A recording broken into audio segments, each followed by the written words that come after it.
Hello, good evening, नमस्कार। कैसे आप सभी? उम्मीद करते हैं मस्त होंगे, स्वस्थ होंगे। तो एक बार फिर से स्वागत है आपका अपने इस परिवार में जिसका नाम है GK GS by Amit Pandey. आज के संबंध की अगर बात की जाए तो राज्य स्पेशल परीक्षा को ही आधारित करते हुए हम लोग इस सेशन की यहाँ पे श्रृंखला के अंतर्गत बात करते हैं। और आप भी जानते हैं कि राज्य स्पेशल परीक्षाओं को ही टारगेट करते हुए हम लोग कुछ एक महत्वपूर्ण प्रश्नों की यहाँ पर विधिवत तरीके से व्याख्या और उसी क्रम में उस एक पर्याय का यहाँ पर एक संदर्भ समझने का प्रयास करते हैं जो हमारी परीक्षा के लिए थोड़ा सा महत्वपूर्ण है और एक तरीके से कह सकते हो कि यूनिक भी है। तो उसी बिंदु को लेकर के एक बार फिर से आप सबके सम्मुख हम उपस्थित हो चुके हैं और आप लोग भी जुड़ चुके हैं। तो चलिएगा एक एक क्रम एक एक श्रृंखला के अंतर्गत बढ़ते हुए एक एक प्रश्नों की हम यहाँ पे खासा बात करेंगे और देखते हैं उन प्रश्नों के पर्याय को जो हमारे लिए काफी महत्वपूर्ण है या फिर राज्य स्पेशल परीक्षा के अंतर्गत परीक्षाओं में विभिन्न पर्याय के रूप में क्या कहते हैं पूछे जाते हैं। तो उन्हीं संकल्पनाओं को ही व्यवस्थित करते हुए एक एक क्रम में यहाँ पे देखने का प्रयास करते हैं। बेसिकली हम अपने क्लास की शुरुआत करें इसी बिंदु के साथ कि वाग्देवी की कृपा सदैव आपके ऊपर बरकरार रहे। सरस्वती महाभागे विद्या कमल लोचने विद्या रूपी विशालाक्षी विद्या देही नमोस्तुते। माँ वाग्देवी का सानिध्य इस तरीके से प्राप्त हो ताकि नित्य नई ऊंचाइयों को आप लोग अचीव करें। यही सदैव से हमारा आपके प्रति मानना होता है और इसी बिंदु के साथ अपने क्रम की शुरुआत भी करते हैं। बिट्टू गुप्ता जी चलेगा। आज की संकल्पना के लिए आपका सबसे पहला प्रश्न है और सबसे पहला प्रश्न आपके सम्मुख है। बताया जा रहा है इसका जवाब करिएगा कि हड़प्पा काल में इनमें से कौन सा नगर ऐसा था जो मुख्य रूप से आप कह सकते हो कि 3 अलग अलग भागों में विभाजित था। तो हड़प्पा काल की जब बात की जाए तो हड़प्पा काल के अंतर्गत मुख्य रूप से कई सारे नगरों की संकल्पना आपको देख मिलती है। लेकिन इसी हड़प्पा काल की जब बात की जाए तो हड़प्पा काल में कौन सा एक ऐसा लोकेशन होता है जिसकी जब बात की जाए जो 3 अलग अलग चरणों में आपका विधिवत तरीके से कह सकते हो कि व्यवस्थित था। 3 अलग अलग चरणों की जब बात की जाए तो उसमें इसकी व्यवस्था आपको दिख मिलती है। हड़प्पा काल के अंतर्गत खास करके कौन सा ऐसा नगर दिख मिलता है। आज नगर की जब बात की जाए तो वैसे तो नगर आपने कई सारे सुने हैं हड़प्पा सभ्यता के बारे में। मानव सभ्यता के परिपेक्ष की अगर बात की जाए तो मानव सभ्यता के अंतर्गत पहली एक ऐसी व्यवस्था हमें दिख मिलती है जो मुख्य रूप से आप कह सकते हो कि जो क्या थी एक व्यवस्थित सभ्यता के रूप में दिख मिलती है। व्यवस्थित सभ्यता मतलब आप कह सकते हो कि जिसमें शहर की प्रणाली आपको दिख मिलती है या इसी कारण से कई बार इसको हम क्या बोलते हैं नगरीय सभ्यता के रूप में भी नाम देते हैं। क्यों? क्योंकि सामान्य जहां पे आपने जितने भी सभ्यताओं के बारे में देखा है वो गांव देहात से संबंधित होती हैं। लेकिन पहली बार एक ऐसी सभ्यता हमें देख मिलती है जिसका पर्याय पूरी तरीके से शहर परंपरा में था और ये शहरी सभ्यता के रूप में देखने को मिलती है। तो यहाँ पर अगर देखा जाए तो यहाँ पर जो एक लोकेशन है जो मुख्य रूप से आप कह सकते हो कि ये नगर अलग अलग 3 भागों में विस्तारित था। अलग अलग 3 भागों की जब बात की जाए तो इसका नाम प्रमुख रूप से आपको दिख मिलता है। बेसिकली अगर देखा जाए तो ये आप गुजरात का लोकेशन जानते हैं और गुजरात के ही परिप्रेक्ष्य आपने कच्छ वगैरह का नाम सुना होगा। तो गुजरात के अंतर्गत ही जब हम कच्छ की बात करें तो वहां पर यह लोकेशन पड़ता है धौलावीरा। आज धौलावीरा की जब बात की जाए तो धौलावीरा अपने नगर प्रणाली के विस्तारित व्यवस्था के कारण क्या होता है काफी चर्चित रहता है। क्योंकि इसकी जब बात की जाए तो इनमें जो नगर प्रणाली है मुख्य रूप से मुख्य नगर की जब बात की जाए जो यहाँ का कह सकते हो कि एक विशालतम हिस्सा जो प्रमुख वीआईपी हिस्सा होता है वह किले के रूप में जाना जाता है। किले के बाद दूसरी जो संकल्पना आती है वो आती है मध्य नगर के रूप में और मध्य नगर में खासा जो सिपाही वर्ग वगैरह होता है वह रहता है। और इसके बाद क्या होता है एक वर्ग आता है जिसको हम नाम देते हैं निचला नगर।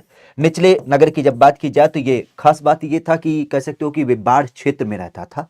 बेसिकली कभी कभी बाढ़ आने की दशा में यहाँ पर विस्थापन वगैरह भी देख मिलता था। लेकिन ये जो वीआईपी एरिया था किले वाला एरिया यहाँ पे कभी पानी वगैरह नहीं चढ़ता था। क्योंकि गुजरात और कच्छ की जब बात की जाए तो आप भी जानते हैं विधिवत तरीके से क्या होता है यहाँ पर बाढ़ वगैरह अच्छी खासी मात्रा में आती है। तो बाढ़ वगैरह के परिप्रेक्ष्य में खास करके अगर देखा जाए तो यहाँ का नाम देख मिलता है। हालांकि इस लोकेशन की जब बात की जाए तो जो कच्छ का आपने रण एरिया सुना है वहां से इसका संबंध है। वैसे धौलावीरा का नाम एक कारण से और भी ध्यान किया क्यों क्योंकि यूनेस्को साइट के बारे में आपने सदैव सुना है। और यूनेस्को स्थल की जब बात की जाए तो उसके रूप में जब हम बात करते हैं 40वां स्थल तो 40वां स्थल जो भारत से शामिल था उसका नाम धौलावीरा था। इसके अलावा अगर देखा जाए तो अब एक बिंदु और ध्यान कीजिएगा 41वां स्थल कौन सा है। तो 41वें स्थल की जब बात की जाए तो यह आपने सुना होगा होयसेल मंदिर समूह। सॉरी, शांति निकेतन। क्या कहते हैं? शांति निकेतन। शांति निकेतन की जब बात की जाए, जो आज आपके पश्चिम बंगाल में पड़ता है, वहां पर इसकी अवस्थिति होती है। और फिर आपका 42वां की जब बात की जाए तो उसका नाम क्या होता है? यह आपको दिख मिलता है होयसेल मंदिर समूह। तो होयसेल मंदिर समूह की जब बात की जाए तो यह प्रमुख रूप से आपको दिख मिलता है। तो यूनेस्को की अलग अलग साइट आपके समय समय पर अपडेट होते रहते हैं, तो इनकी भी संकल्पना ध्यान रखिएगा। बाकी हड़प्पा सभ्यता जो नगरीय सभ्यता के रूप में जानी जाती है, मुख्यतः आपने सुना भी होगा, सिंधु नदी के किनारे पहली बार खोजे जाने के कारण इसको कई बार हम लोग सिंधु सभ्यता भी नाम देते हैं। सन 1921 की जब बात की जाए तो सन 1921 में क्या किया गया था? इसको खोजा गया था किसके परिप्रेक्ष्य में? जब हम बात करते हैं दयाराम साहनी। दयाराम साहनी की जब बात की जाए तो दयाराम साहनी के परिप्रेक्ष्य में इसका नाम देख मिलता है। और कई बार आपने सुना होगा जॉन मार्शल के रूप में। जॉन मार्शल की जब बात की जाए तो ये एक अंग्रेज अधिकारी थे, पुरातत्वविद थे, जिनके अगुवाई में इस संकल्पना को विधिवत तरीके से खोजा गया। ठीक है, आगे की बात की जाए तो कहा जा रहा है कि ये जो हड़प्पा सभ्यता है, या जो यहाँ पे आपके अलग अलग लोकेशन में पाई जाने वाली चीजें हैं, तो इनमें मुख्य रूप से अगर देखा जाए तो हड़प्पा सभ्यता के अंतर्गत मोहर और टेराकोटा पर निम्नलिखित में से किस एक जानवर को क्या किया गया है? यहां पर नहीं दर्शाया गया है। एक्चुअली सभ्यताओं की जब बात की जाए और उनके विभिन्न प्रकार के मानक चिन्हों की बात की जाए तो उनमें कई सारे चिन्ह वगैरह आपको सदैव देखने को मिलते हैं। अब इन्हीं चिन्हों की बात की जाए तो कहा जा रहा है कि ये जो हड़प्पा सभ्यता है, बेसिकली अगर इसकी बात की जाए तो हड़प्पा सभ्यता के अंतर्गत कौन सा जानवर यहां पर नहीं देखने को मिलता है? खासा बाघ, गाय, गैंडा या फिर आपकी हाथी। तो अगर इसकी बात की जाए तो इसका संबंध आपको देखने को मिलता है। अगर इसकी बात की जाए तो इसका संबंध क्या होगा? तो हड़प्पा सभ्यता के अंतर्गत सबसे पहली बात तो ये ध्यान रखिएगा, जानवरों को ये प्रमोट करते थे। और जानवरों के परिप्रेक्ष्य जैसे आपने सुना भी होगा एक सींग के परिप्रेक्ष्य में जब हम बात करते हैं किसको लेकर के, हमारे यहाँ पर सदैव आपने सुना भी होगा किसके रूप में? एक सींग वाले सांड की जब बात की जाए तो एक सींग वाला जो सांड है वह यहाँ पे आपको देखने को मिल जाता है। ठीक है, एक सींग वाला जो सांड है वह प्रमुख रूप से आपको दिख मिलता है। संयोग से आप कह सकते हो जब सांड है तो यहाँ पे बैल भी आपको दिख मिलता है। बैल के अलावा हाथी की जब बात की जाए तो हाथी की भी संरचना यहां पे आपको विधिवत तरीके से देख मिलती है। इवन आप कह सकते हो बाघ, बाघ की जब बात की जाए तो बाघ भी, बाघ के अलावा गैंडा, गैंडे की जब बात की जाए तो गैंडे की भी प्रतिकृति आपको देखने को मिल जाती है। इवन इसी परिप्रेक्ष्य में आपको जंगली भैंसा, जंगली भैंसा वगैरह की जब बात की जाए तो यह भी आपके इनकी आकृतियों में आपको दिख मिलती है। जंगली भैंसे के अलावा सामान्य भैंसा जो है वो भी आपको दिख मिलता है। इवन बकरी की जब बात की जाए तो बकरी की भी आकृति यहां पर इनके चिन्हों में दिख मिलती है। तो ये कुछ विशेष प्रकार के जानवर होते हैं जो इनकी जो मुहर वगैरह है उसके ऊपर आपको दिख मिलती है। लेकिन खासा जब मुहर की बात की जाए तो उसके परिप्रेक्ष्य जो एक बिंदु यहां पर देख मिलता है वह कौन सा होता है? तो वह ध्यान रखिएगा, वह हो जाती है गाय। चूंकि गाय की सभ्यता की जब बात की जाए तो गाय की सभ्यता जो संबंधित है वह हमें वैदिक काल में दिख मिलता है। और वैदिक काल के अंतर्गत आपने गाय के बारे में सदैव सुना होगा, इसको क्या बोला जाता था? अघन्या बोला जाता था। ठीक है, अघन्या का नाम भी दिया जाता था, अर्थात एक ऐसा पशु जिसको ना मारा जा सके, एक ऐसा पशु जिसे ना मारा जाए उसे हम अगन्या के रूप में कहते थे। और गाय इनकी क्या थी? सबसे एक तरीके से कह सकते हो पूजनीय देवी थी, अर्थात इसको ये लोग माता स्वरूप भी मानते थे। ठीक है, तो वैदिक काल की ये संकल्पना थी। लेकिन जब हम बात करते हैं हड़प्पा काल में, तो हड़प्पा काल में गाय की कोई ऐसी परिकल्पना हमें ना दिख मिलती है, बल्कि अन्य जानवरों की जब बात की जाए जो एक तरीके से कह सकते हो कि तेज के प्रतीक होते हैं, जो एक तरीके से पौरुषता के प्रतीक होते हैं, उनकी संकल्पना हमें यहाँ अधिक देख मिलती है। चाहे सांड हो, चाहे बैल हो, हाथी हो, बाघ हो, गैंडा हो, जंगली भैंसा हो, भैंसा या फिर आपका बकरा हो, ये सारे जानवर यहाँ पे आपको दिख मिलते हैं। गाय इनके यहाँ पर नहीं देख मिलती है। ठीक है, आगे की जब बात की जाए तो कहा जा रहा है कि ये जो मोहनजोदड़ो शब्द है, अगर इसकी बात की जाए तो इसका मुख्यतः अर्थ क्या होता है? मोहनजोदड़ो, आज अगर इसकी बात की जाए तो इसका मुख्य अर्थ हमें देखने को मिलता है। और एक काम जरूर करिएगा, अगर आप लोग इस सेशन में जुड़े हैं तो इस सेशन को अपने दोस्तों मित्रों के पास लाइक करते हुए उन्हें साझा कर दीजिएगा, ताकि उन लोगों को भी क्या किया जाए, इस सेशन के माध्यम से जोड़ा जा सके। मोहनजोदड़ो बेसिक अगर देखा जाए तो इसका नाम हमें देखने को मिल जाता है। तो मोहनजोदड़ो के परिप्रेक्ष्य में सबसे पहली बात तो ये आपने सुना होगा, इसे क्या कहा जाता है? इसका जो अर्थ है वो है मृतकों का टीला। क्या कहते हैं? मृतकों का टीला, माउंट ऑफ द खासा डेड। अगर इसकी बात की जाए तो इसका संदर्भ आपने सुना होगा। माउंट ऑफ द डेड की जब बात की जाए मृतकों के टीले के परिप्रेक्ष्य में, तो ये हमारे हड़प्पा सभ्यता के अंतर्गत एक नगरीय सभ्यता के परिप्रेक्ष्य कह सकते हो, एक यहाँ का विशाल नगर माना जाता है। नगरीय सभ्यता के परिप्रेक्ष्य में यह कह सकते हो कि यह एक नगर के रूप में जाना जाता है। नगर या फिर यहाँ के एक विधिवत तरीके से व्यवस्थित शहर के रूप में जाना जाता है। किसका? जब हम मोहनजोदाड़ो की बात करें तो मोहनजोदाड़ो की जब बात की जाए तो मोहनजोदाड़ो के परिप्रेक्ष्य इसका नाम आता है। और खासा अगर देखा जाए तो यहाँ पे आपने सदैव सुना होगा बृहत स्नानागार। तो बृहद स्नानागार की जब बात की जाए तो बृहद स्नानागार जो आपको प्राप्त है वो संयोग से यहीं पे आपको देख मिलता है। खासा अगर देखा जाए तो इसके अंतर्गत एक बड़ा सा तालाब, और बड़े से तालाब के अंतर्गत क्या है? एक नहाने का कुंड यहाँ पे आपको देखने को मिलता है। मिला जुला के अगर देखा जाए तो मृतकों का टीला अर्थात इसे क्या कहते हैं? Mount of the dead. क्या कहते हैं? माउंट ऑफ द डेड प्रमुख रूप से देखा जाता है। तो हड़प्पा सभ्यता का एक विशेष नगर, एक विशेष संकल्पना जिसको हम माउंट ऑफ द डेड या फिर मृतकों के टीले के रूप में जानते हैं, जहां पर आज वर्तमान सबसे बड़ा जो एक आपको स्नानागार है वह आपको देखने को मिल जाता है। स्नानागार की जब बात की जाए तो इसकी जो लंबाई चौड़ाई बताई जाती है वह करीब करीब आपके 7x11। कितना? 7 फीट लंबाई और 11 फीट इसकी चौड़ाई ये आपकी बताई जाती है। इवन गहराई की जब बात की जाए तो ये लगभग 2.43 मीटर ये क्या होता है? ये आपका गहरा है। तो अपने आप में कम ना होता है, एक बड़ी सी टैंक के रूप में आपका ये स्नानागार आपको देख मिलता है। तो बृहत स्नानागार की जब बात की जाए तो ये आपको यहाँ से देख मिलता है। बहरहाल वैदिक देवता इंद्र, अगर इनकी बात की जाए तो ये किसके देवता माने जाते हैं? वैदिक देवता इंद्र, अगर इनकी बात की जाए तो इनकी संकल्पना हमें देखने को मिल जाती है। इंद्र की जब बात की जाए तो इंद्र की संकल्पना प्रमुख रूप से होती है। आज इंद्र की जब बात की जाए तो इंद्र का संबंध है हवा के, तूफान के, वर्षा के या फिर आपके अग्नि के। ठीक है, अगर इनकी बात की जाए तो इनका नाम इस संबंध में आपको देखने को मिलता है। यूपी स्पेशल क्लास कब से होती है? शाम 5 बजे के बाद 6 बजे और फिर रात के 9 बजे। वैदिक देवता इंद्र की जब बात की जाए तो इनके देवता आपको देख मिलते हैं हवा, तूफान, वर्षा या फिर आपके अग्नि के।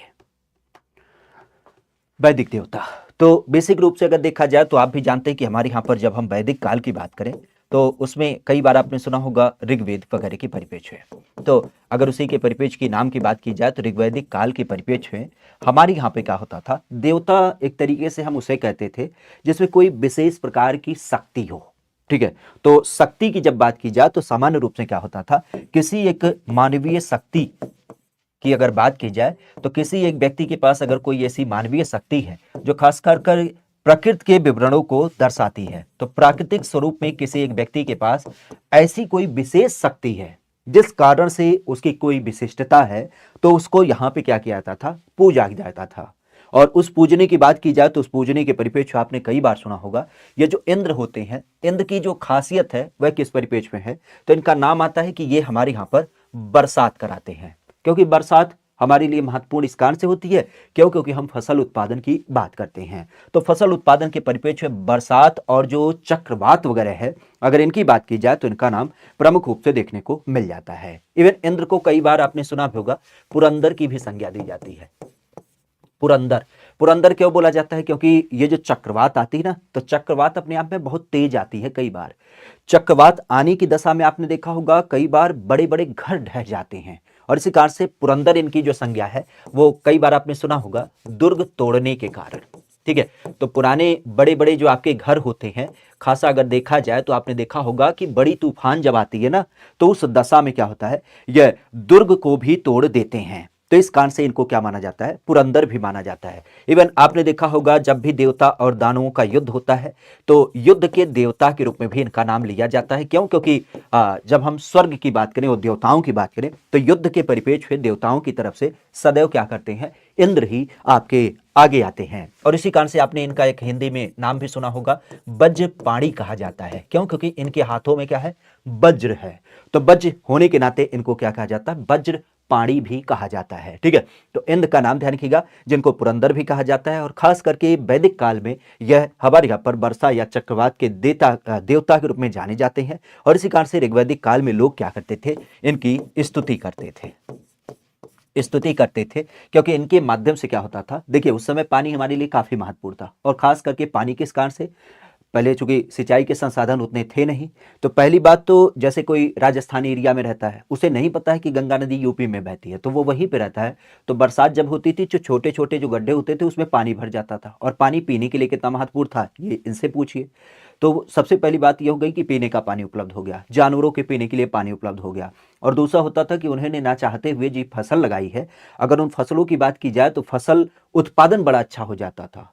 तो सीधी सी बात, अच्छा एक चीज बताइए, अगर आपके साथ दो व्यक्ति हैं, आप बड़ी विपदा में फंसे हैं, और संयोग से आपको, हम सीधा कहते हैं कि आपको पैसे की जरूरत है, आपने एक व्यक्ति से कहा कि भैया हमें थोड़ा पैसा दे देते, जरूरत है, नहीं दे रहा है वो, और दूसरा व्यक्ति, आप उसके घर पे गए, कहा हो का हाल चाल, लो हई लो 1000 रुपया रखो, और जो कोई दिक्कत हो तो तुरंत बताना। उस समय उस सिचुएशन में आप किसको बहुत बेहतर मानते हैं, अपना तो उसी को मानेंगे ना जो आपकी सहायता किया है। तो सेम पैटर्न यहाँ पे होता है कि इन लोगों के पास प्रत्यक्ष रूप से इंद्र ने बरसात कराई, जिस कारण से इनका फसल अच्छा हुआ, और जब फसल अच्छा हुआ तो इस कारण से इनका नाम काफी चर्चा में रहा। ठीक है, इसी कारण से आपने कई बार सुना भी होगा, इंद्र की बहुतायत पूजा भी देखने को मिलती है। और आपने ऋग्वेद जैसी जो संकलन आपने सुनी है, उसमें 250 जो श्लोक हैं, अगर उनकी बात की जाए तो 250 ऋचाओं की जो रचना है वह आपके इनके परिपेक्ष आपको दिख मिलती है।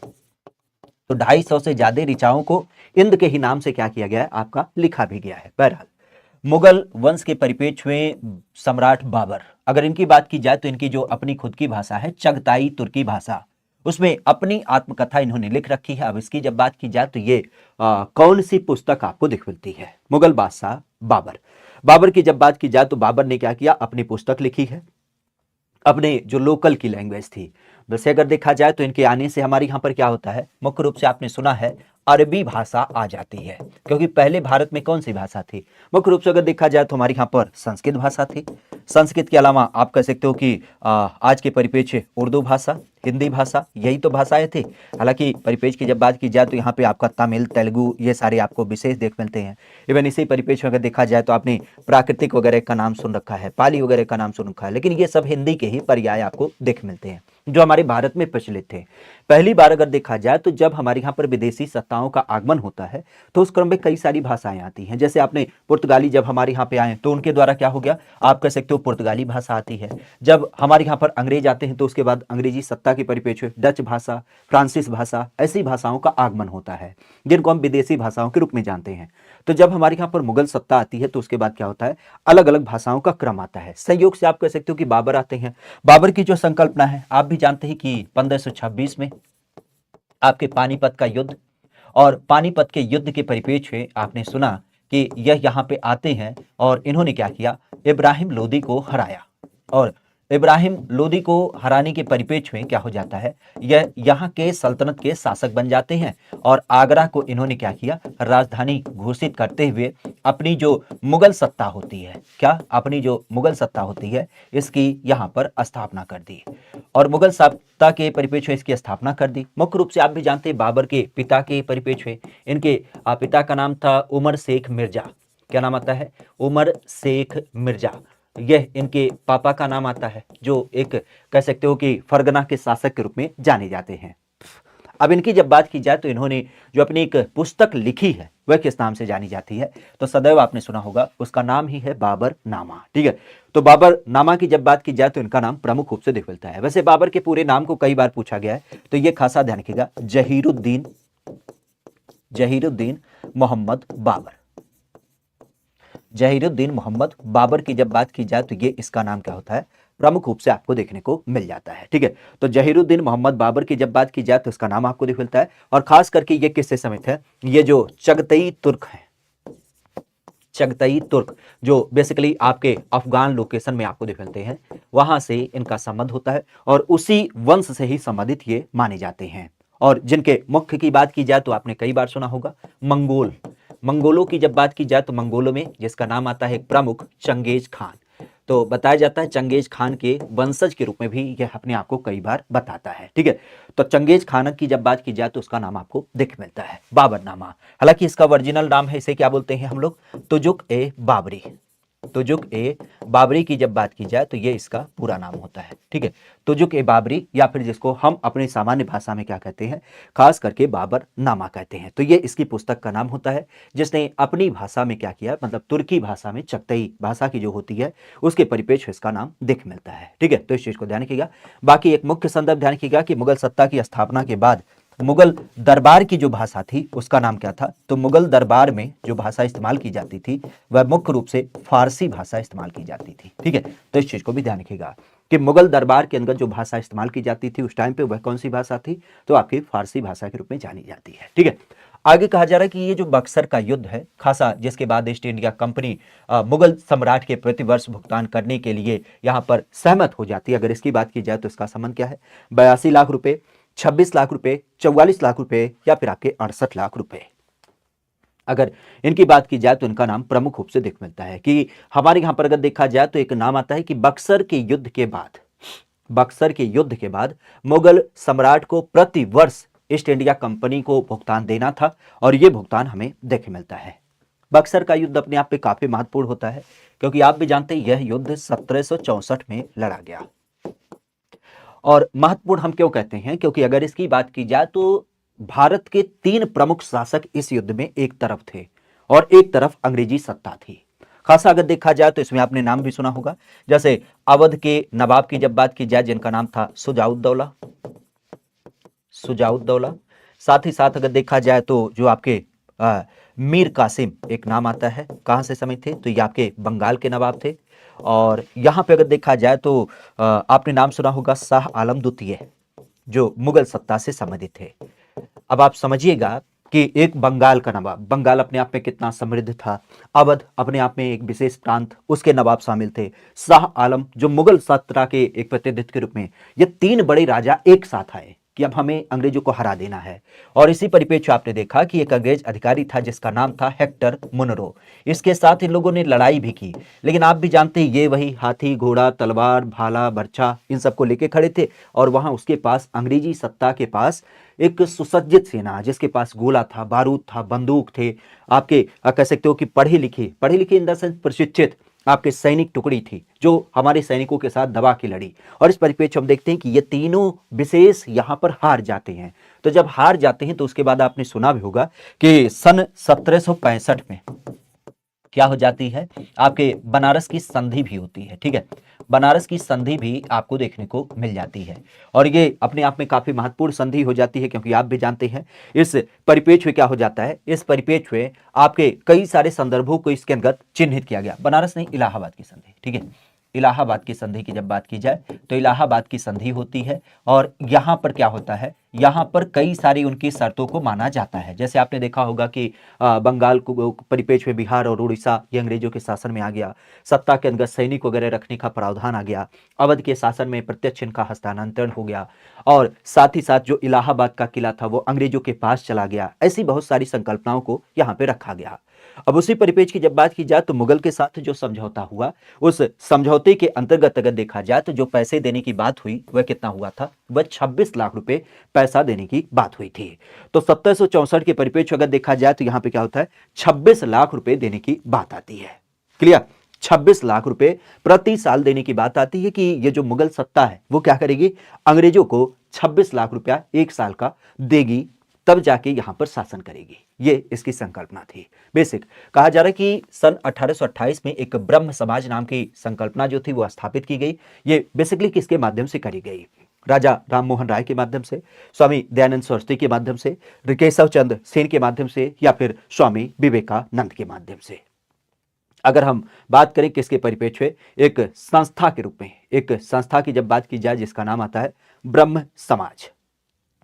और सबसे पहली बात आप सबसे बार बार कहना होगा कि अगर आप लोग इस सेशन में जुड़े हैं तो इस सेशन को अपने दोस्तों मित्रों के पास जरूर से जरूर साझा करेगा, ताकि उन लोगों को भी इस सेशन के अंतर्गत जोड़ा जा सके जिनकी संकल्पनाओं का पर्याय है कि अपने परीक्षा के लिए बिल्कुल जी तोड़ भर के मेहनत करनी है, और हमें अपने आप को इस तरीके से तैयार कर देना है कि बिल्कुल एक सत्य कहावत है कि 50 लाख की भीड़ देख के क्या सोचा डर जाएंगे, कर जाएंगे।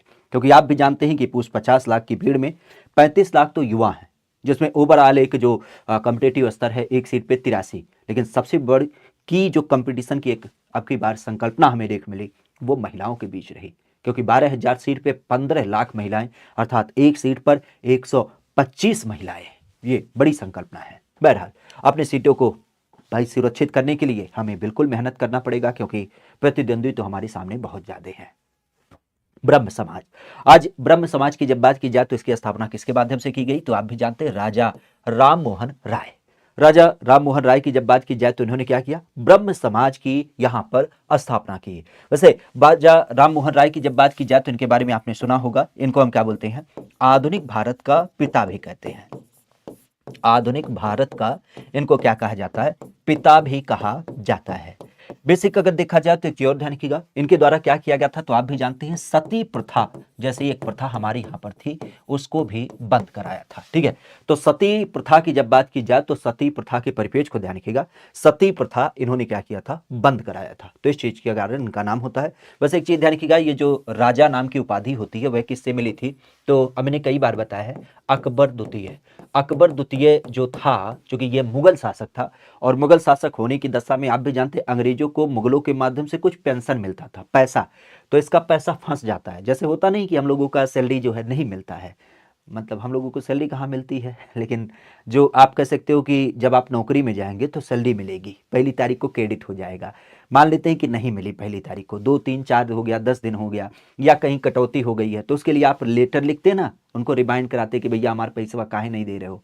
तो उसी संकल्पना को लेकर के यहाँ पर अकबर द्वितीय ने बोला कि भैया हमारा पैसा नहीं आ रहा है, एक बार आप जाकर के उनसे बातचीत करिए। ठीक है, तो उसी परिपेक्ष में राजा राम मोहन राय जो थे उनको यहाँ पे भेजा गया और इनको राजा नाम की उपाधि अकबर द्वितीय जो मुगल सल्तनत से संबंधित था उन्होंने इनको दिया था, तो इस कारण से इनका नाम आता है। ठीक है, बाकी स्वामी विवेकानंद की जब बात की जाए तो इनके बारे में पीछे हमने कई बार चर्चा किया। इन्होंने क्या किया था, अपने गुरु के सम्मान में, आपने सुना भी होगा रामकृष्ण मिशन, तो रामकृष्ण मिशन की जब बात की जाए तो इसकी स्थापना कर रखी है। तो स्वामी विवेकानंद रामकृष्ण मिशन से समित है। बाकी राजा राममोहन की जब बात की जाए तो ये ब्रह्म समाज के रूप में जाने जाते हैं और सती प्रथा जैसी जो एक कुरीति थी उसको इन्होंने बैन कराया है।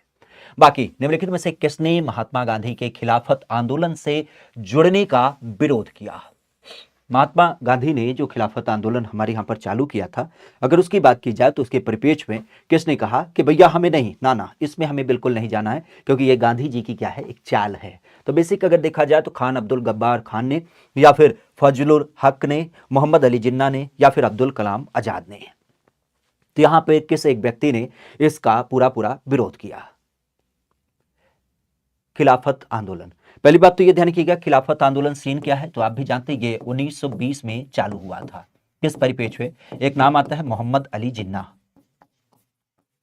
ठीक है, मोहम्मद अली जिन्ना की जब बात की जाए, जिनके द्वारा मुस्लिम लीग की स्थापना करी गई थी, अगर इनकी बात की जाए तो इनके माध्यम से, हालांकि इनके एक सहयोगी भी थे, खास आपने सुना होगा शौकत अली। तो मोहम्मद अली जिन्ना और शौकत अली ने क्या किया था, यह आंदोलन बड़े स्तर पर शुरू किया था।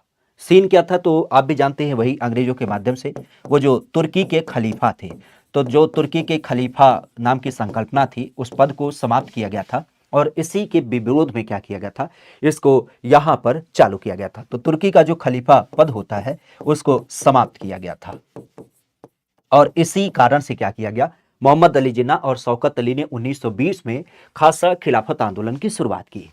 तो फिर क्या होता है, जिन्ना की जब बात की जाए तो उन्होंने इस बिंदु की शुरुआत की, लेकिन यहां पे महात्मा गांधी ने थोड़ी सी चालाकी करी, क्योंकि इस समय पे हमारे यहां पर 1919 में ही आप कह सकते हो कि मुस्लिमों को बांटने के लिए खासा कह सकते हो सांप्रदायिक निर्वाचन का प्रस्ताव रखा गया और यूं कह सकते हो कि जो मॉन्टेग्यू चेम्सफोर्ड सुधार आया उसके लिए मुस्लिमों की अलग सीटों की व्यवस्था वगैरह का भी क्रम रखा गया। तो अब मुस्लिम परंपरा जो मुस्लिम लीग की अगुवाई में चल रही थी वो कहीं ना कहीं अपने आप को कांग्रेस से अलग मान रही थी और उसका नेता कौन था, अली जिन्ना थे, जिनका गांधी जी के साथ सदैव मनमुटाव रहता था। लेकिन गांधी जी ने कहा कि अगर हम इससे जुड़ जाते हैं तो हमारे देश में जो आज भारत में हिंदू मुस्लिम की बंटवारे की बात चल रही है वो कहीं ना कहीं एक साथ समग्र रूप से फिर से साथ आ जाएगी और इसी कारण से क्या होता है, यहां पर यह नाम आपको दिख मिलता है। तो मोहम्मद अली जिन्ना, चूंकि आंदोलन की शुरुआत इन्होंने ही की थी और इसी कारण से इन्होंने इसका पूरा पूरा विरोध किया। जबकि महात्मा गांधी का संदर्भ क्या था, महात्मा गांधी का संदर्भ यह था कि भाई देखो इस आंदोलन में हमारा अगर हिंदू क्या करेगा, मुस्लिमों के साथ आ जाएगा, तो हम आसानी से क्या करेंगे, अंग्रेजों के साथ लड़ पाएंगे। तो महात्मा गांधी ने हिंदू मुस्लिम एकता का यह एक अवसर देखा था। इसी कारण से इन्होंने क्या किया, इसको यहां पर बढ़ावा देने की बात करी। तो मिला जुला के महात्मा गांधी की जब बात की जाए तो ये हिंदू मुस्लिम एकता के प्रतीक के रूप में, लेकिन जिन्ना की जब बात की जाए तो उन्होंने चूंकि आंदोलन की शुरुआत की थी और इस परिप्रेक्ष्य में इन्होंने कहा कि हमें किसी की जरूरत नहीं है, क्योंकि हम अपना आंदोलन स्वयं लड़ेंगे, खुद से लड़ेंगे। मोहम्मद अली जिन्ना जिन्होंने इसको चालू क्यों किया था, तो तुर्की के खिलाफ के जो खलीफा का पद था अंग्रेजों के द्वारा इसे समाप्त कर दिया गया था और इस परिप्रेक्ष्य में इसको चालू किया गया था। ठीक है, आगे की जब बात की जाए तो एक नाम आता है कि प्रसिद्ध चोटी K2 माउंट गार्डविन ऑस्टिन श्रृंखला की जब बात की जाए तो यह श्रृंखला हमें देखने को मिलता है। अगर यहां पर देखा जाए तो इसका नाम प्रमुख रूप से आपको देखने को मिलता है। हमारे यहां पर जब हम बात करते हैं प्रसिद्ध चोटी K2 माउंट गार्डविन ऑस्टिन, यह श्रृंखला हमें यहां पे देखने को मिलता है। नाम की जब बात की जाए तो पीर पंजाल में, लद्दाख में, कारकोरम में या फिर जास्कर श्रृंखला में।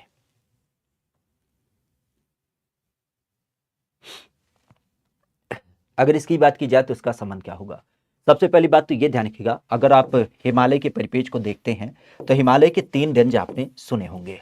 खासा अगर देखा जाए तो ये जो सबसे लास्ट में पड़ता है दक्षिण में, जिसको हम कहते हैं शिवालिक श्रेणी।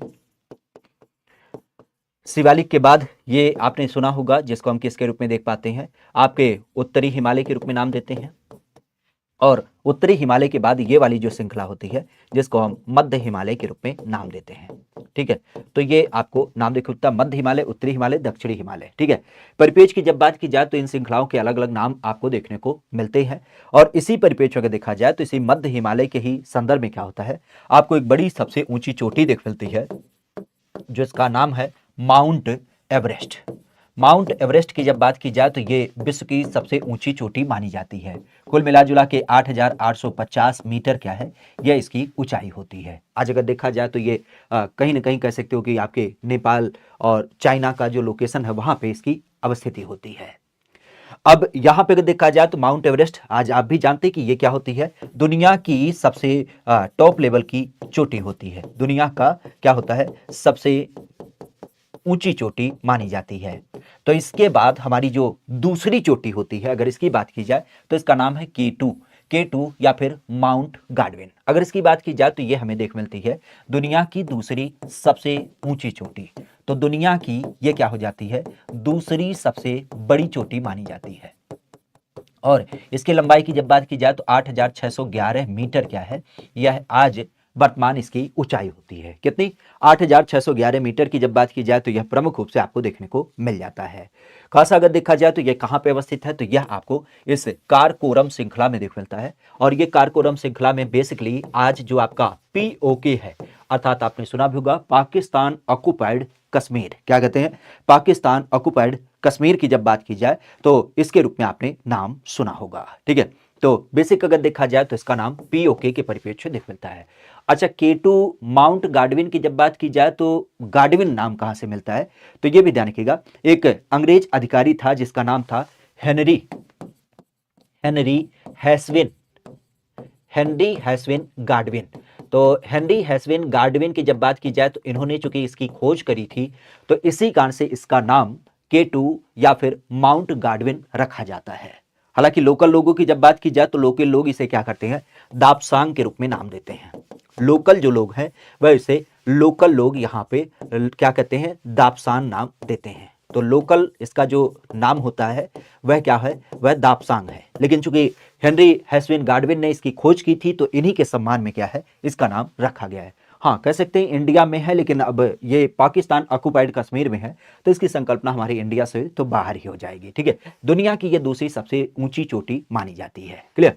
आगे की बात की जाए तो काली और तीस्ता, इन दोनों नदियों के बीच में हिमालय के भाग को हम लोग क्या नाम दे पाते हैं, खासा अगर देखा जाए तो इसे नाम दिया जाता है पंजाब हिमालय, कुमाऊं हिमालय, असम हिमालय या फिर नेपाल हिमालय। अगर इसकी बात की जाए तो इसका संबंध हमें देखने को मिलता है कि काली और तीस्ता नदी के बीच में जो हिमालय का लोकेशन है वह प्रमुख रूप से आपको देखने को मिलता है।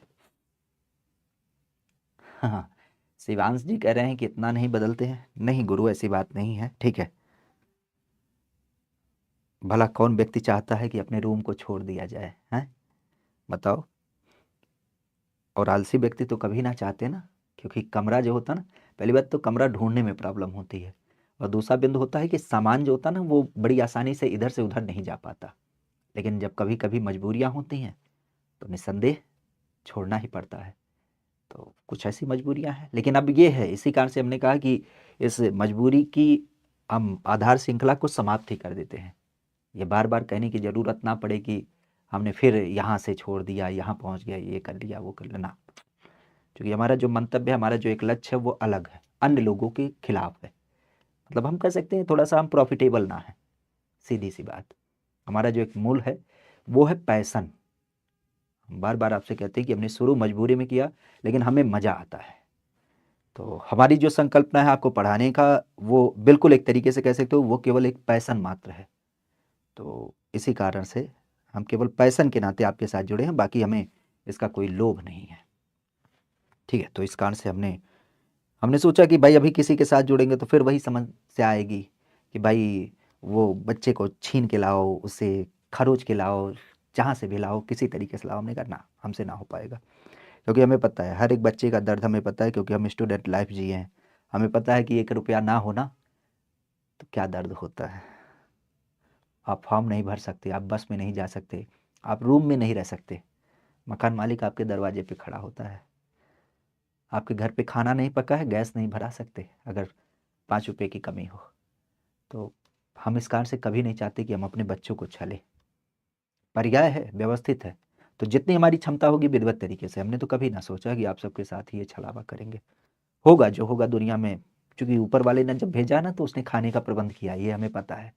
लेकिन यूं कह के किसी के गले को दबा करके, किसी को छल करके, किसी के ऊपर प्रेशराइज करके, ये संकल्पना हमें ना देख मिलती है। ठीक है, सबके अलग अलग पर्याय हैं, सब अपनी व्यवस्थाओं में बहुत अच्छा करते हैं, बहुत बेहतर करते हैं हमें लगता है, और शायद हम उसमें नाम मात्र भी नहीं है, लेकिन फिर भी हमारा जो एक मनोयोग है, जो हमारी एक संकल्पना है, वो बिल्कुल सबसे हट के है।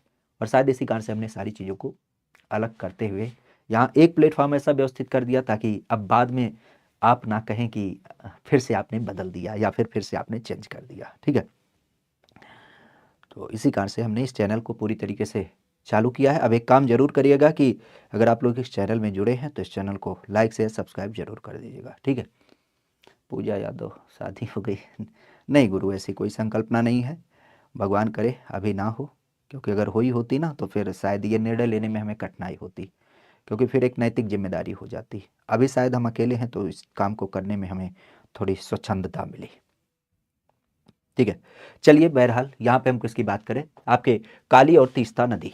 अगर इस बिंदु की बात की जाए तो इसको हम किस एक परिप्रेक्ष्य देख पाते हैं, पंजाब हिमालय, कुमाऊं हिमालय, असम हिमालय, या फिर आपके नेपाल हिमालय के परिप्रेक्ष्य। तो इसका संबंध हमें देखने को मिलता है, काली और तीस्ता नदी। अक्सर आपने सुना होगा, हमारे यहाँ पर इसके बारे में कई बार चर्चा भी होती है, तीस्ता नदी बंटवारे वगैरह को लेकर के। काली नदी का पानी यहाँ पर जब आता है तो इस परिप्रेक्ष्य की जब बात की जाए तो ये हम कहाँ पर देख पाते हैं। तो हिमालय के परिप्रेक्ष्य की जब बात की जाए तो यह कहाँ से नाम आपको देख मिलता है, तो यह आपको देख मिलता है नेपाल हिमालय। क्योंकि हिमालय के परिप्रेक्ष्य अगर देखा जाए तो नाम के रूप में आप कह सकते हो कई सारे पार्ट इसके होते हैं। तो जो काली नदी और आपके तीस्ता नदी का बीच का क्षेत्र है उसको हम मुख्य रूप से क्या कहते हैं, नेपाल हिमालय के रूप में जानते हैं। तो नेपाल हिमालय की जब बात की जाए तो इसका नाम आपको देखने को मिल जाता है, नेपाल हिमालय, यह नाम आपको देखने को मिलता है, नेपाल हिमालय। क्लियर। बेसिकली अगर देखा जाए तो आपने सुना भी होगा पंजाब हिमालय, या फिर जिसको हम क्या बोलते हैं, सिंध हिमालय, सिंध हिमालय। अगर इसकी बात की जाए तो यह संकल्पना कहां से समेत है, तो पंजाब या सिंध हिमालय की जब बात की जाए तो यह आपने अक्सर सुना होगा किसके क्रम में, जब हम बात करते हैं हमारे यहां पर सिंधु से लेकर के सतलज। तो सिंधु से लेकर के जो सतलज का लोकेशन है उसको हम पंजाब हिमालय के रूप में जानते हैं। पंजाब के बाद आपका नाम आता है किसके रूप में, खास करके सिंधु से सतलज, तो ये आपका पंजाब का नाम होता है। लेकिन सतलज से काली की जब बात की जाए, सतलज से काली, तो सतलज से जो काली का नाम आता है, अगर इसकी बात की जाए तो इसका संबंध किससे होता है, तो यह आपको कुमाऊं हिमालय के रूप में दिख मिलता है। तो सतलज से जो काली का संदर्भ है वह आपके कुमाऊं हिमालय के रूप में देखने को मिलता है। बाकी अभी हमने देखा काली से तीस्ता, तो काली से तीस्ता की जब बात की जाए तो यह किस रूप में जानी जाती है, तो यह आपको दिख मिलती है आपके नेपाल हिमालय। और फिर आपके तीस्ता से ब्रह्मपुत्र, तीस्ता से ब्रह्मपुत्र। अगर इसकी बात की जाए तो तीस्ता से जो ब्रह्मपुत्र का लोकेशन है वह किस रूप में जाना जाता है, तो वह आपके असम हिमालय के रूप में जाना जाता है। तो हिमालय को कई बार क्या करते हैं हम अध्ययन वगैरह के दृष्टिकोण से, इवन आप कह सकते हो कि इसे परिप्रेक्ष्य में खासा उसकी लंबाई चौड़ाई की जब बात की जाए तो उनको आधारित करते हुए हम लोग क्या करते हैं यहाँ पर उसके अध्ययन दृष्टिकोण से इसका हम नाम देते हैं। तो परिपेक्ष की जब बात की जाए तो आप कह सकते हो कि हमारे यहाँ पर सिंधु से सतलज पंजाब हिमालय, या जिसको कई बार हम लोग कश्मीर हिमालय के रूप में भी नाम देते हैं। ठीक है, क्या बोलते हैं, कश्मीर हिमालय के रूप में भी नाम देते हैं। और सतलज से काली का लोकेशन ये आपके कुमाऊं हिमालय के रूप में, नेपाल जो काली और तीस्ता का बीच का लोकेशन है यह आपको दिख मिलता है। और साथ ही साथ अगर देखा जाए तो यहाँ पर आपके असम हिमालय जो तीस्ता और ब्रह्मपुत्र के रूप में देखने को मिल जाता है। ठीक है, और एक चीज और ध्यान रखिएगा, ये जो नेपाल हिमालय है अगर इन चारों की बात की जाए तो ये चारों में क्या है, सबसे विस्तृत है। अर्थात सबसे बड़े की जब बात की जाए तो सबसे बड़ा कौन सा है, तो सबसे बड़ा यह आपका ये नेपाल हिमालय माना जाता है। जबकि इसकी जब बात की जाए असम हिमालय तो ये क्या है, यह हिमालय के पूर्व में स्थित है। हिमालय के पूर्व अवस्थिति की जब बात की जाए तो पूर्व अवस्थिति में यह आपको देखने को मिलता है। तो कई बार जैसे हमने हिमालय को देखा उत्तरी हिमालय, मध्य हिमालय, दक्षिण हिमालय, ये उसके बनावट के आधार पे, तो उसी तरीके से हमने क्या देखा, हमने हिमालय को नदियों के आधार पे जो बांटा गया है उसके आधार पे। ठीक है, अगर देखा जाए तो एक नाम ध्यान रखिएगा कि निम्नलिखित में से कौन सी नदी आपके भारतीय प्रायद्वीप में पश्चिम की ओर बहने वाली दूसरी सबसे बड़ी नदी है। पश्चिम की तरफ बहने वाली अगर इसकी बात की जाए तो इसका नाम प्रमुख रूप से देख मिलता है। आज बिंदु की जब बात की जाए तो इसका नाम प्रमुख रूप से देखने को मिलता है।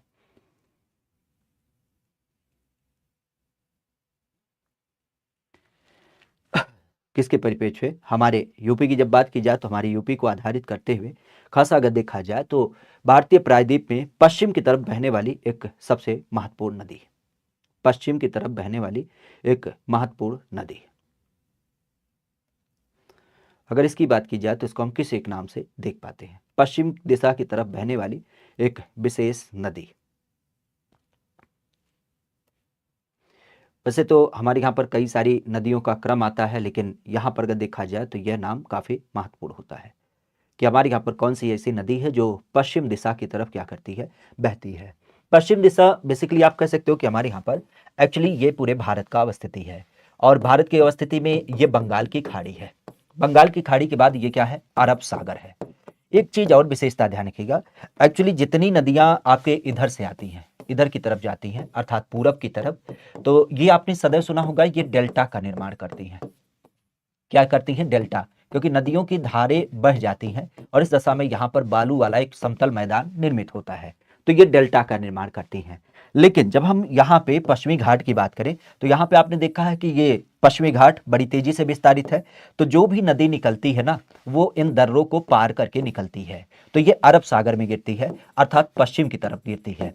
और इस दशा में आप कह सकते हो कि ये डेल्टा का निर्माण ना करते हुए यहाँ पर एस्चुरी का निर्माण करती है। ठीक है, एस्चुरी की जब बात की जाए तो ये यहाँ पर एस्चुरी का निर्माण करती है। ये कई बार प्रश्न पूछा गया है कि एस्चुरी का निर्माण कहाँ होता है, तो ध्यान रखिएगा ये पश्चिम की तरफ हो जाता है। बेसिक अभी काफी चर्चा में था, लोकेशन भी ध्यान रखिएगा, यहाँ पे आपने देखा भी होगा किसका नाम, लक्षद्वीप।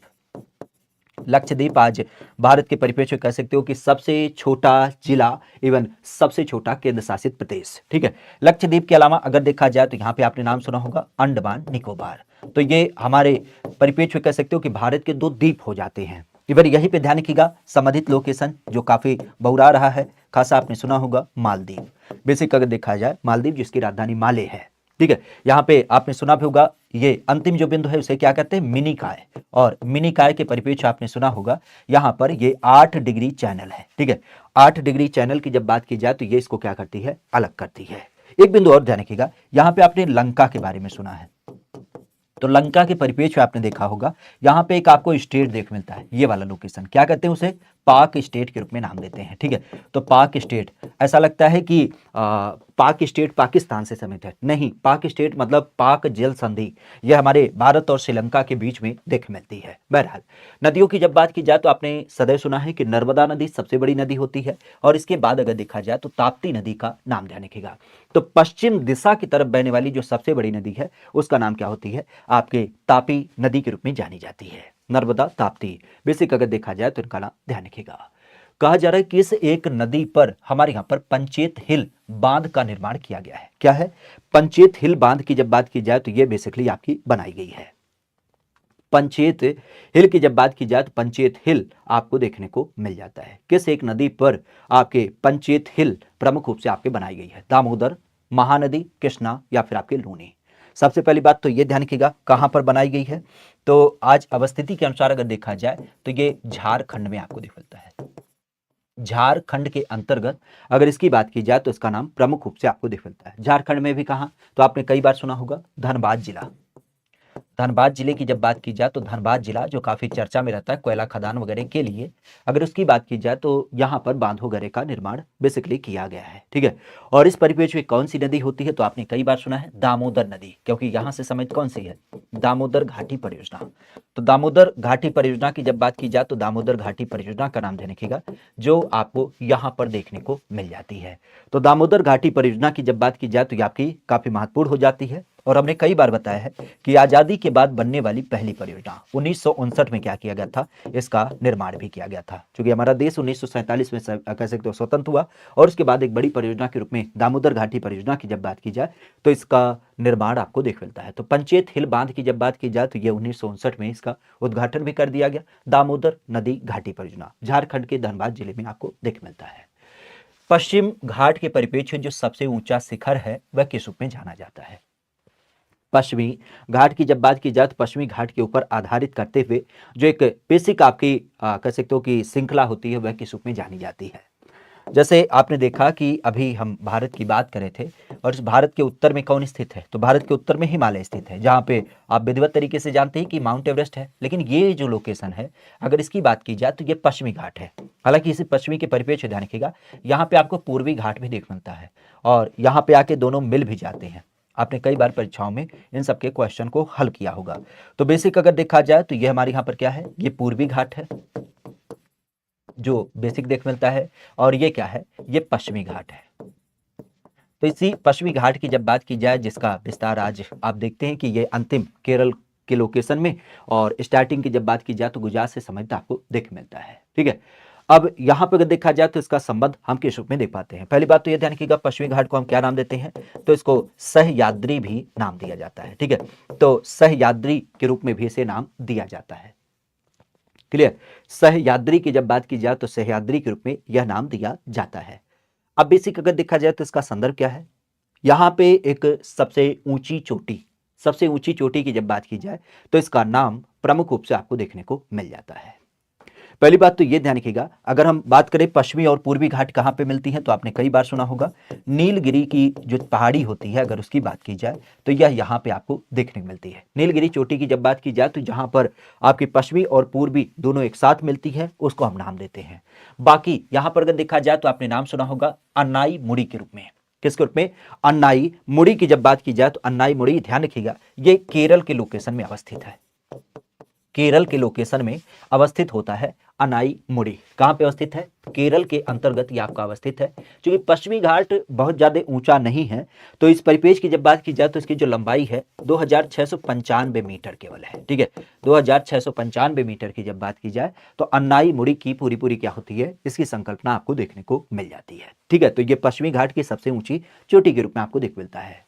एक नाम ध्यान रखिएगा कि भारत के अंग्रेजों के समय में जो पहली बार जनगणना हुई वह आखिर किस समय में हुई थी? ठीक है, सुभाष गुप्ता, करणबीर सिंह, नेहा शुक्ला, पूजा यादव और अमरीश दुबे, कई सारे लोग आपके जुड़े हैं। तो आप लोग एक काम जरूर करिएगा कि इस सेशन को लाइक और अपने दोस्तों मित्रों के पास साझा भी कर दीजिएगा। ठीक है, बाकी संकल्पना के लिए अर्पित कौन है भैया? अर्पित नाम ले लिया, चलो ठीक है।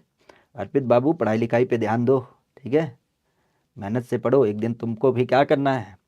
नौकरी करनी है ना। बिल्कुल, तो अच्छी तरीके से मेहनत करो, पढ़ाई लिखाई करते रहो। चलो, यहाँ पर हम किसकी बात करें? अपने प्रदेश को आधारित करते हुए। तो प्रदेश की जब बात की जाए तो प्रदेश में खासा एक नाम आता है, पहली बार जनगणना। अगर इसकी बात की जाए तो इसका संबंध क्या है?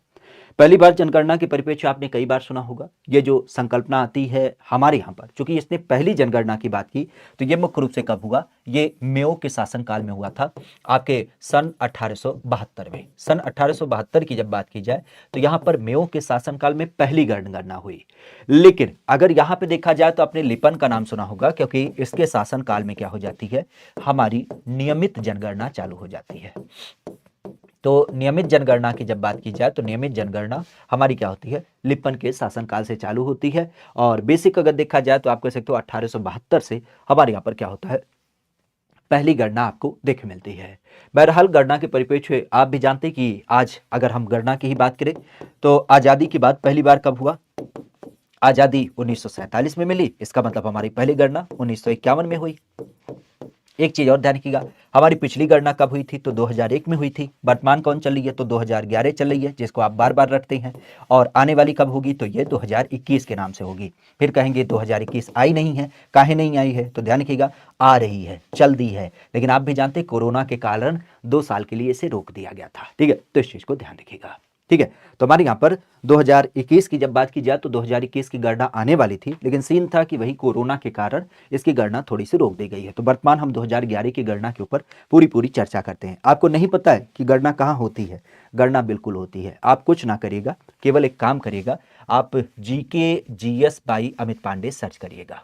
ठीक है, GK GS by Amit Pandey जैसे आप सर्च करेंगे ना, तुरंत आपको पता चल जाएगा कि ये गणना चीज क्या होती है। क्योंकि यहाँ पे आपको विधिवत तरीके से हमने क्या किया है, यहाँ देख सकते हैं आप, उत्तर प्रदेश की जनगणना 2011 इसको हमने करा रखा है। आज सुबह ही हमने उत्तर प्रदेश के महाजनपद कराए, कल विधानसभा चुनाव, परसों आपकी जनजाति, मतलब आपकी परीक्षा के लिए जो जो महत्वपूर्ण टॉपिक है, जीआई टैग, विश्वविद्यालय, एक जिला एक उत्पाद, प्रमुख लोक नृत्य, इन सब चीजों को हमने इस चैनल के माध्यम से करा रखा है।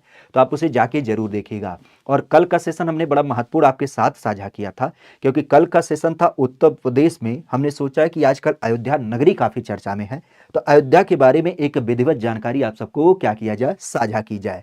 तो कल हमने जिला दर्शन का पहला प्रारूप आपके अयोध्या जिले के रूप में रखा, और जिसको बहुत सारे बच्चों ने देखा है। आप भी जाकर के इसके बेसिक इंफॉर्मेशन को पूरी तरीके से देख लीजिए। ठीक है, क्योंकि आपकी परीक्षा के लिए अयोध्या, चूंकि आप भी जानते बड़े लंबे समय से क्या है, चर्चित है, तो अयोध्या से प्रश्न आना बिल्कुल लाजमी है। ठीक है, तो इस कारण से इसे जरूर ध्यान रखिए।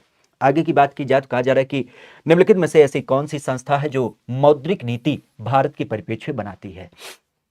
तो भारत में मौद्रिक नीति बनाने वाली जो एक संस्था है, अगर उसको हम नाम दें तो उसका नाम क्या आता है? भारत में मौद्रिक नीति बनाने वाली जो एक संस्था है, अगर उसको नाम दिया जाए तो वह किसके द्वारा बनाया जाता है? तो आपने सदैव सुना होगा हमारे यहाँ पर आरबीआई। आरबीआई की जब बात की जाए तो आरबीआई का परिप्रेक्ष्य आप जानते हैं, जो समय समय पर क्या करती है, मौद्रिक नीति आपकी लाती है। इवन आपने सुना होगा इसके परिप्रेक्ष्य में वो क्या बोलते हैं, RRR, क्या बोलते हैं, CRR, SR, इन सब चीजों को क्या करता है, डेवलप भी करता है।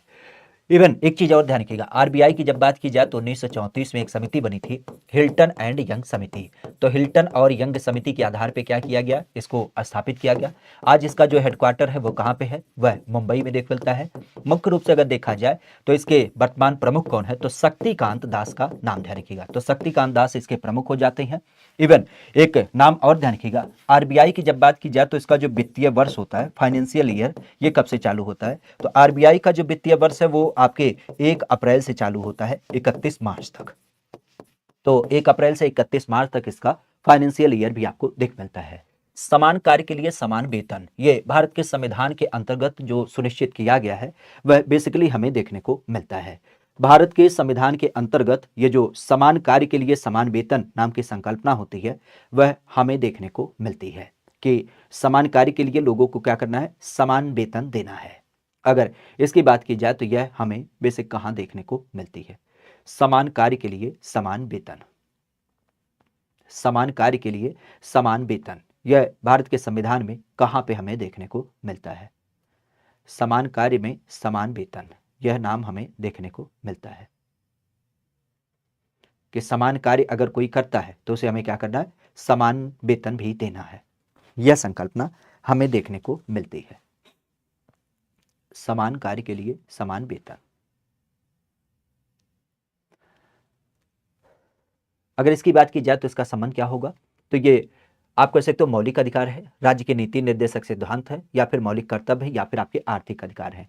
तो इस बिंदु की जब बात की जाए तो आपने कई बार सुना होगा, ये राज्यों के पास क्या होते हैं, उनके डीपीएसपी में सुनिश्चित है।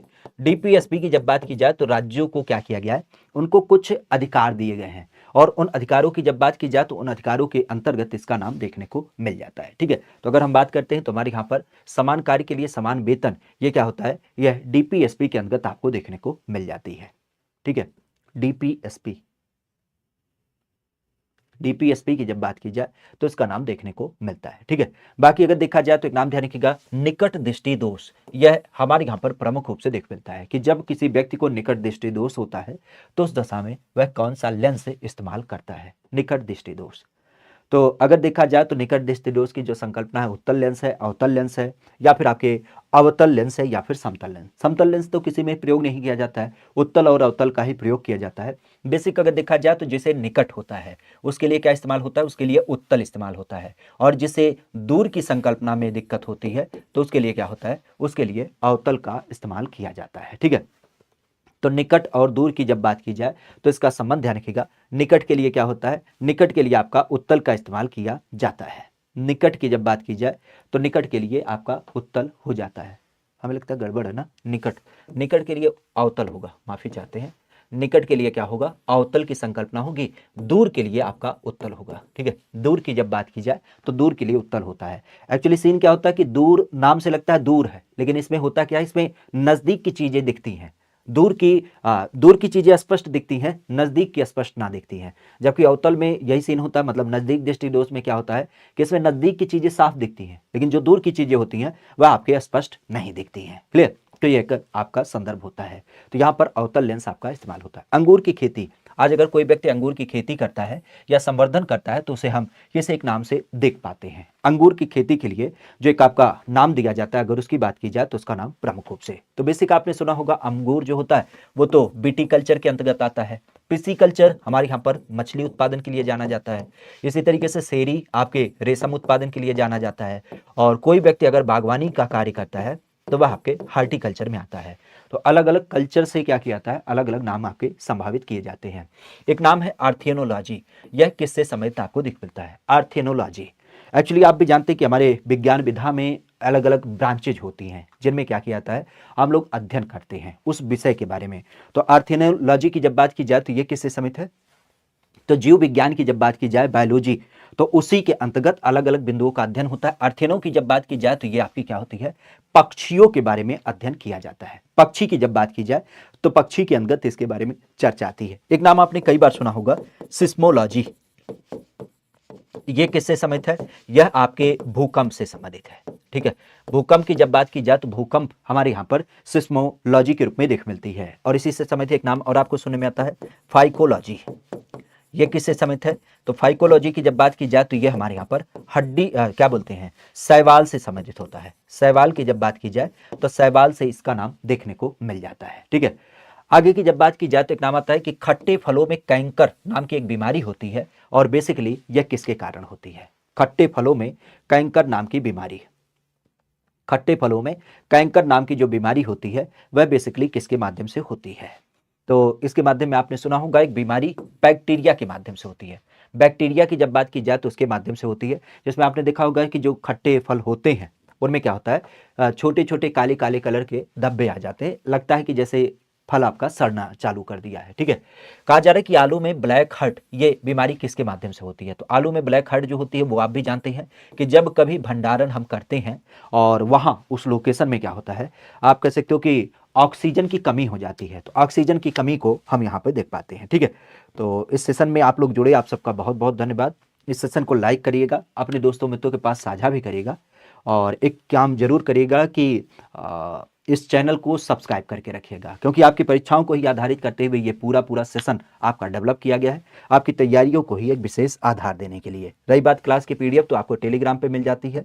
अभी जस्ट इसके बाद आपकी एक दूसरा सेशन है जिसका संबंध है आपके यूपी जीके को आधारित करते हुए। ठीक है, तो यूपी जीके के उस सेशन में हम आपके साथ जुड़ते हैं जहां पर एक एक प्रश्नों को देखेंगे, और पुनः ये हमारे एग्जाम के लिए काफ़ी महत्वपूर्ण होता है, तो इसी सेशन को वहां से कंटिन्यू करते हैं। ठीक है, thank you, all the best, bye bye, take care.